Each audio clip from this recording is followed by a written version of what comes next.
যখন আমি এই ইসলাম বিরোধী দলের সদস্য ছিলাম, এই ইসলাম বিরোধী রাজনৈতিক দল পিএফএফ এর সদস্য ছিলাম। আমরা বেশি চাই না, বরং অল্প চাই ইসলাম। তো আমি বরং চাইব কোরআন না থাকুক। আমি চাইব সকল মসজিদ বন্ধ করা হোক আর কোরআন নিষিদ্ধ হোক। মূলত ওরা আমাকে মগজ ধলাই করে পরিণত করেছিল একজন ইসলাম বিরোধী মানুষে। ইসলামের বিরুদ্ধে লড়াই যেটা ওদের প্রধান দফা, ওই সময় অবশ্যই আমি সেটা সমর্থন করতাম। হয়তো আমি ধর্মটাকে ঘৃণা করতাম। আমি সত্যি সত্যি ভাবতাম যে ইসলাম ধর্ম সমাজের জন্য হুমকি, আমাদের স্বাধীনতার জন্য হুমকি। ইসলাম নিয়ে আমার কোনো সমস্যা আছে? হ্যাঁ, অবশ্যই ইসলাম নিয়ে আমার সমস্যা আছে। অবশ্যই এখন আমি এ ব্যাপারে অনুশোচনা বোধ করি, কিন্তু এসব প্রজেক্টের কোনোটিতে আমি যুক্ত ছিলাম। সালাম আলাইকুম ভাই আর্নদ, আমাদের আমন্ত্রণ গ্রহণ করার জন্য আপনাকে ধন্যবাদ। আর্নদ ভার্নদন কে, সেটা দিয়ে শুরু করতে চাই। ওয়ালাইকুম আসসালাম। আমাকে আমন্ত্রণ করার জন্য ধন্যবাদ। এখানে এসে আমি সম্মানিত বোধ করছি। আমার নাম হচ্ছে আর্নদ ভান দোর্ন। আমার বয়স 56 বছর। আমি একজন মুসলিম, আলহামদুলিল্লাহ। 2013 সাল থেকে। আমার জন্ম আর বেড়ে ওঠা নেদারল্যান্ডসে, হেগে।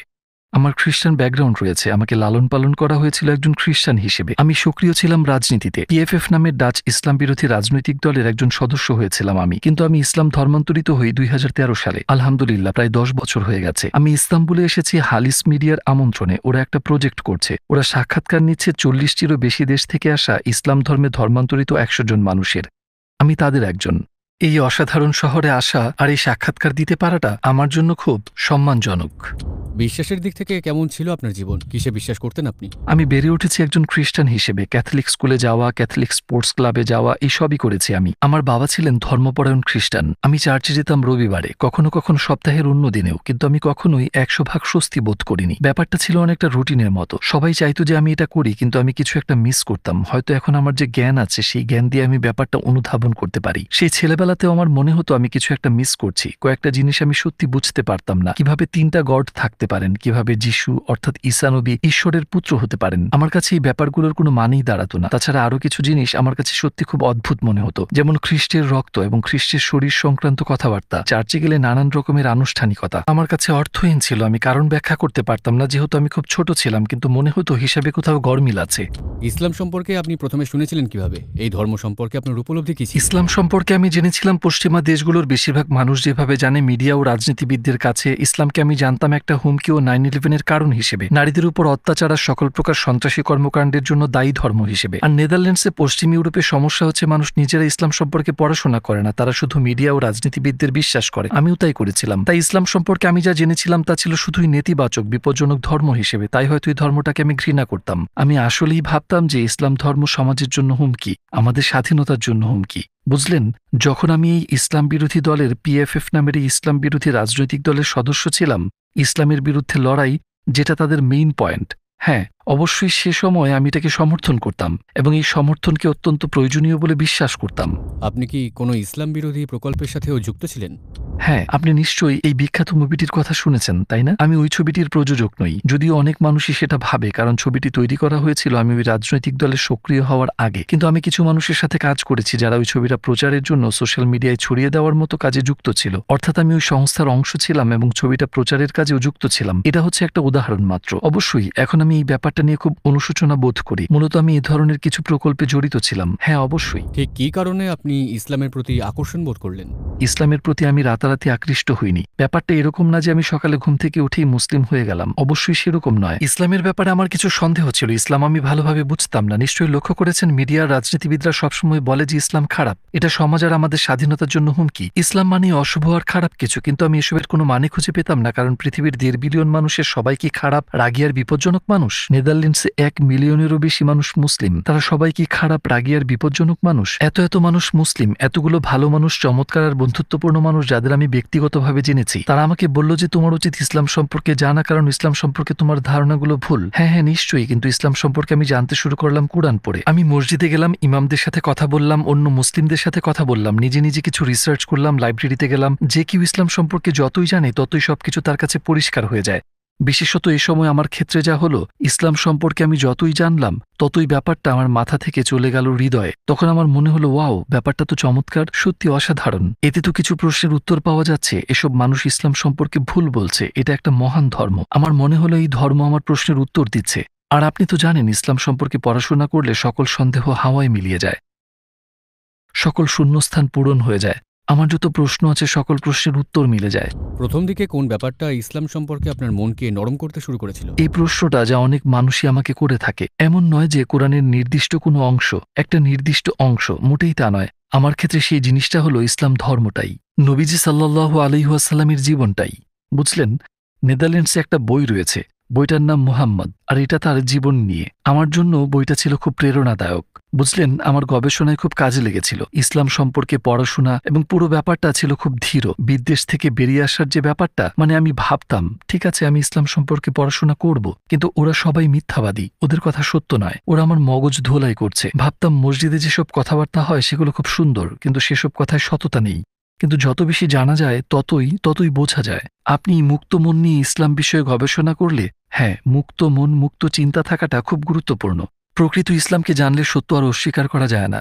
দীর্ঘ যাত্রার পর অবশেষে অমুসলিম থেকে মুসলিম হতে, অর্থাৎ ধর্মান্তরিত হতে আমার সময় লেগে গিয়েছিল প্রায় 1 বছর। কিন্তু অবশেষে এই ব্যাপারটা আমার কাছে পরিষ্কার হয়ে গেল যে এটা একটা মহান ধর্ম। আমি কালিমা শাহাদাত পাঠ করলাম 2013 সালে। আলহামদুলিল্লাহ। যেসব মানুষ ইসলাম সম্পর্কে মিথ্যা প্রচার চালাচ্ছিল তাদের ব্যাপারে আপনি ইসলাম গ্রহণের পর কেমন বোধ করলেন? আমার মূলত মনে হলো তারা আমাকে ভুল পথে পরিচালিত করেছে। আমি সবসময় ভাবতাম যে নেদারল্যান্ডে এবং পশ্চিম ইউরোপে মিডিয়া হচ্ছে, বুঝলেন, ভাবতাম তারা সৎ আর নিরপেক্ষ, এবং রাজনীতিবিদরাও তেমন, তারা সৎ আর জ্ঞানী মানুষ। বুঝলেন, তাদের কাজই হচ্ছে আমাদের পাশে থাকা, আমাদের সুরক্ষা দেওয়া আর সঠিক পথে পরিচালিত করা। কিন্তু আমার মনে হলো আমি তাদের কাছে প্রতারিত হয়েছি। যদি আপনি ইসলাম সম্পর্কে জানেন তাহলে আপনি বুঝতে পারবেন যে ওইসব মানুষ ইসলাম সম্পর্কে যা বলছে তা ভুল, নেতিবাচক। তাই আমি খুবই হতাশ হয়েছিলাম, কারণ তারা মূলত আমাকে মগজ ধোলাই করে পরিণত করেছিল একজন ইসলাম বিদ্বেষী মানুষে।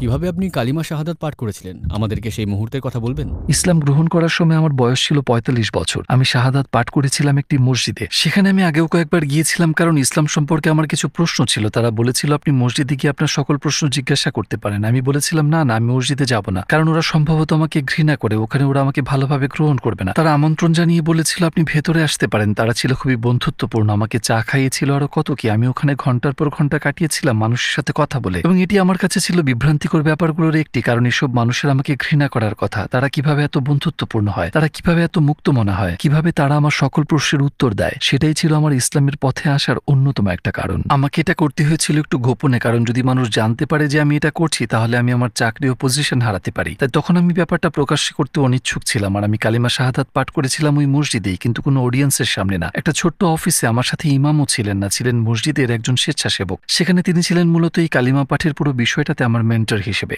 যখন আমরা কালিমা শাহাদাত পাঠ করলাম তখন ওখানে কেউ ছিল না। তাই ইসলাম সম্পর্কে জানতে শুরু করার পর থেকে কালিমা শাহাদাত পাঠ করা পর্যন্ত সময়টা ছিল কয়েকদিন কিংবা কয়েক সপ্তাহ নয়, আমার লেগেছিল প্রায় 1 বছর।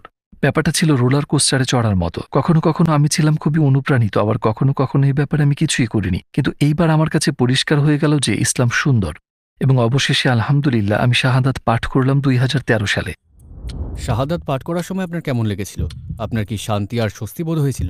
হ্যাঁ, নিশ্চয়ই। শয়তান সবসময় আমাদের পেছনে থাকে, এমনকি শেষ মুহূর্তেও কানের কাছে ফিসফিস করে বলতে থাকে, না না না না, ওটা করো না, তোমার মগজ ধোলাই করা হয়েছে, তুমি থামো। আমার ইসলাম গ্রহণের 5 মিনিট আগ পর্যন্ত এমনটা হয়েছে, কিন্তু যখন আমি কাজটা করেই ফেললাম তখন মনে হলো আমার উপর থেকে অনেক বড় ভার নেমে গেছে। আমি সত্যিই সুখী বোধ করলাম। আমার মনে হলো ব্যাপারটা বর্ণনা করা কঠিন, আরো মানুষ এটা করেছে, তাই সম্ভবত তারা বুঝতে পারছে আমি কি বলতে চাইছি। ব্যাপারটা যেন আরেকবার জন্ম নেওয়ার মতো। আপনার চারপাশের মানুষজনের রিয়াকশন কেমন ছিল যখন আপনি ইসলামে কনভার্ট করলেন? আসলেই তারা বিস্মিত হয়েছিল। সত্যি বলতে কি, আমি একটা ভুল করেছিলাম, কারণ ইসলামের ছায়াতলে আসা, ইসলামকে গ্রহণ করার এই ব্যাপারটা আমি করেছিলাম একা একা। কেউ এ ব্যাপারে জানতো না, শুধু জানতেন আমার মা, এবং তিনি আমাকে সমর্থন করেছিলেন এবং এখনো করেন। আমার বন্ধুরা, সহকর্মীরা কেউ আমার এই জার্নি সম্পর্কে জানতো না। তাই এক পর্যায়ে আমি একটু ভয় পেয়েছিলাম। ভেবেছিলাম আচ্ছা, এখন কেউ জানে না যে আমি ইসলাম গ্রহণের পথে এগোচ্ছি, তাদের জন্য এই খবরটা হবে পীড়াদায়ক। তাই আমি ব্যাপারটা প্রকাশের ব্যাপারে অনিচ্ছুক ছিলাম। ব্যাপারটা সামনে আনতে আমি কয়েক সপ্তাহ অপেক্ষা করলাম, কিন্তু আমার পরিবারের বাকি সদস্যরা, বেশিরভাগই এমনকি আমার ভাই বোনেরাও আমার সাথে একটু দূরত্ব রেখে চলে। ব্যাপারটা এমন নয় যে তারা আমাকে প্রত্যাখ্যান করেছে, কিন্তু কিছুই আগের মতো নেই। আমরা ইসলাম গ্রহণের বিষয়ে কোনো কথা বলি না। ব্যাপারটা খুব স্পর্শকাতর এবং আমি দূরত্বটা টের পাই। আমি অনেক বন্ধু, আমার চাকরি হারিয়েছিলাম। ইসলাম গ্রহণের পর আপনার সবথেকে বড় চ্যালেঞ্জ কি ছিল, আর আপনাকে কি ধরনের ত্যাগ স্বীকার করতে হয়েছিল? মুসলিম হওয়ার সময় আমি ছিলাম একজন রাজনীতিবিদ, কিন্তু আমি আর PFF নামক দলটার হয়ে কাজ করছিলাম না, কারণ ইতোমধ্যে ব্যাপারটা স্পষ্ট হয়ে গিয়েছিল যে ওই দলে আমার আর স্থান নেই। কিন্তু তাদের জন্য ব্যাপারটা ছিল পীড়াদায়ক। বেশ, আপনি যদি মুসলিম হন তাহলে এই রাজনৈতিক সংগঠনে, এই রাজনৈতিক দলে আপনার আর কোনো অস্তিত্ব নেই। অতএব আমি মুসলিম হয়েছি এই ব্যাপারটা জানাজানি হয়ে যাওয়ার পর আমি আমার জব হারালাম, অনেকগুলো বন্ধু হারালাম, পরিবারের বেশ কিছু সদস্য হারালাম, আর অবশ্যই অনেক সহকর্মীকেও হারালাম। তাই আমাকে অন্য জায়গায় চলে যেতে হলো, নিজ বাড়িটা এবং গাড়িটা বিক্রি করে দিয়ে ছোট্ট একটা বাড়িতে চলে গেলাম। তাই আমার জীবন হয়ে গেল একটু কম বিলাসিতাপূর্ণ, কিন্তু আমার জন্য এটা তেমন কোনো ত্যাগ স্বীকার ছিল না। তার আগে আমার অনেক টাকা ছিল, অনেক ছুটি কাটানোর সুযোগ ছিল, দামি ঘড়ি আর সুন্দর গাড়ি, সবকিছুই ছিল সুন্দর আর ফিটফাট। কিন্তু এসব তো শুধুই জিনিসপত্র। আমি আমার হৃদয়ে অনুভব করতাম একটা শূন্যতা। ইসলাম গ্রহণের পর আমার টাকা পয়সা কমে গেল, কিন্তু আমি হয়ে উঠলাম আগের যে কোনো সময়ের চেয়ে সুখী। তাই এটা প্রমাণ করে যে এসব জিনিসপত্র, এই বস্তু বা টাকা পয়সা আর দামি গাড়ি, এসব জিনিস হৃদয়ের শূন্যতা পূরণ করতে পারে না। তাই আপনাকে বস্তুগত দিক থেকে কিছু জিনিস বিসর্জন দিতে হলো। হ্যাঁ, বন্ধু বান্ধব আর পরিবারকে হারাতে হলো, অবশ্যই সেটা একটা ত্যাগ। মোটের উপর আমি আগের যে কোনো সময়ের চেয়ে বেশি সুখী বোধ করলাম। আপনি মুসলিম হওয়ার পর কেউ কি আপনাকে দেখে উদ্বুদ্ধ হয়ে ইসলাম গ্রহণ করেছে?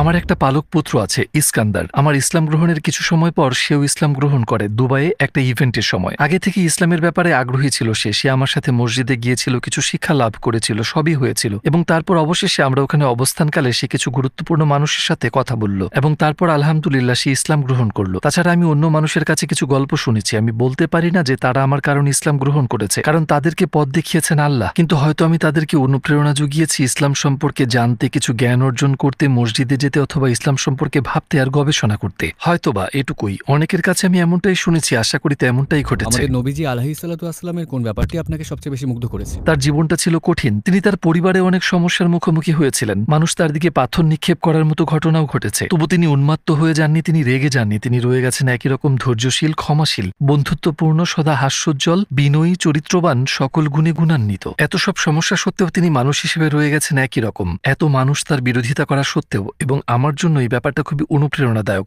আর আমি সেটাই অর্জনের চেষ্টা করছি। অন্তত চেষ্টা করছি আমাদের নবীজি সাল্লাল্লাহু আলাইহি ওয়াসাল্লামের মতো জীবনযাপন করতে। আপনি এখন কি প্রজেক্টে কাজ করছেন? মরক্কোতে আমাদের কিছু ছোট প্রজেক্ট রয়েছে, যেখানে আমরা দরিদ্র মানুষগুলোকে, দরিদ্র পরিবারগুলোকে সাহায্য করার চেষ্টা করছি। এটা বিশেষভাবে ইসলাম নিয়েই নয়, কিন্তু আমরা চেষ্টা করি যাতে তারা স্কুলে যেতে পারে, যাতে তারা শিক্ষা সামগ্রী, স্কুলের বই এবং এরকম জিনিসগুলো পেতে পারে। আমরা অনেক ব্যবসায়ীর কাছ থেকে অর্থ পাই। আমরা একসাথে কাজ করি পথে থাকা মানুষগুলোর জন্য ছোট ছোট বাড়ি বানিয়ে দিতে, এবং এরকম আরও কাজ, ছোট ছোট কাজ। আমরা শিশুদের জন্য ইভেন্টের আয়োজন করি। তাছাড়া অবশ্যই আমরা ইসলাম সম্পর্কে কথা বলি। এরকম মানুষ আছেন যারা ইসলাম সম্পর্কে আমার চেয়ে বেশি জানেন, কারণ আমি একজন বিশেষজ্ঞ নই, আলেম নই। তারা ইসলাম সম্পর্কে কথা বলেন, আপনি কি করতে পারেন, কিভাবে আরো ভালো মুসলিম হতে পারেন, এসব ব্যাপারে। অর্থাৎ ব্যাপারটা এরকম যে আমরা দানের সাথে দাওয়াতের সংমিশ্রণ ঘটাই। আপনার যদি পৃথিবীর সকল অমুসলিমদের সাথে কথা বলার সুযোগ থাকতো, তাহলে মাত্র 1 মিনিট সময় পেলে আপনি তাদেরকে কি বলতেন? তাদের প্রতি আমার বার্তা হবে, মিডিয়ার কথা শুনবেন না, রাজনীতিবিদদের কথা শুনবেন না। যারা ইসলাম সম্পর্কে নেতিবাচক কথা বলে, নিজে রিসার্চ করুন। নিজের জ্ঞানের দায়িত্ব সবসময় আপনার নিজের। যদি আপনি কিছু বুঝতে না পারেন তাহলে গবেষণা করুন, এবং এই ব্যাপারটা খুবই সহজ। সামাজিক যোগাযোগ মাধ্যমে প্রচুর কন্টেন্ট রয়েছে, আপনি ইসলাম সম্পর্কে অনেক পড়তে পারেন, মসজিদে যেতে পারেন, একজন ইমামের কাছে যেতে পারেন, মুসলিমদের কাছে যেতে পারেন, এই ধর্ম নিয়ে কথা বলতে পারেন। শুধু মিডিয়া ও রাজনীতিকরা যা বলছে তা অন্ধভাবে অনুসরণ করবেন না। রিসার্চ করতে করতে আপনি নিজেই ইনশাল্লাহ জেনে যাবেন যে ইসলামই হচ্ছে সমাধান, আর ইসলামই হচ্ছে সত্য।